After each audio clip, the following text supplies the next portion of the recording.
Hello, this is Craig Henley, Mr. Insurance, and this is Coverage Explained.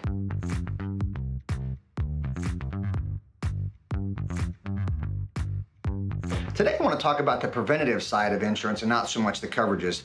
So when you're renting a car, there's always the possibility that something could happen and you could have prevented some damage. So here's what I mean by that.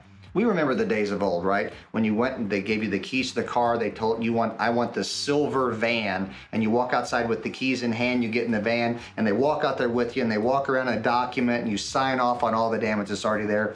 Those days have come and gone. Now, the vans, the vehicles, everything is already sitting in the parking lot with the keys already in it, it's full of gas, and all you do is walk out, pick one, jump in it, load up, and you go.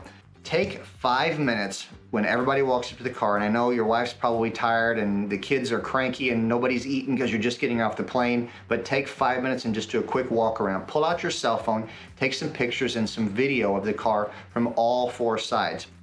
I like to do pictures from all four corners. So driver's rear corner, catch the driver's side and the back. The front driver's corner, catch the hood and down the driver's side, and then the two other points on the other side.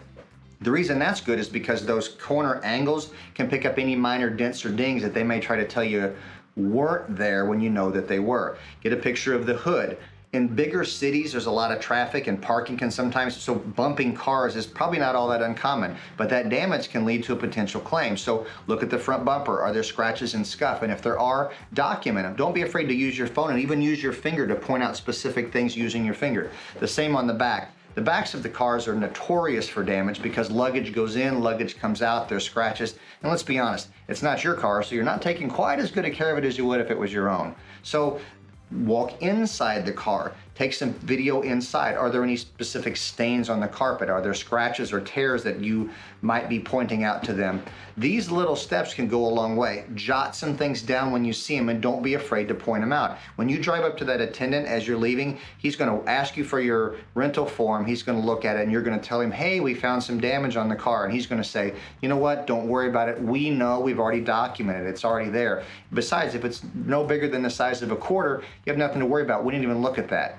Well, I'd rather know beforehand that I'm protected than find out later. I have some clients that have gotten home from vacation, they're back at work, and the rental-car company is calling saying, hey, we found some damage on the car and we didn't know if we're going to turn this over to your insurance company or if you're paying for it out of pocket.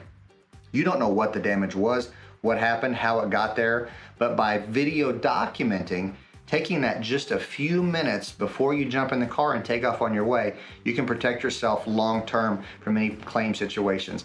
And you know what? Part of being a good agent is providing this information, but part of being a good insured, take just a few minutes of extra time to do a little due diligence on your part, and I promise it'll pay dividends in the long run. That should give you a little bit of information on things you can do when you're renting a vehicle. So hopefully those tips help you out on your next vacation. For more information or for more coverage explained, please visit mrinsurance.net.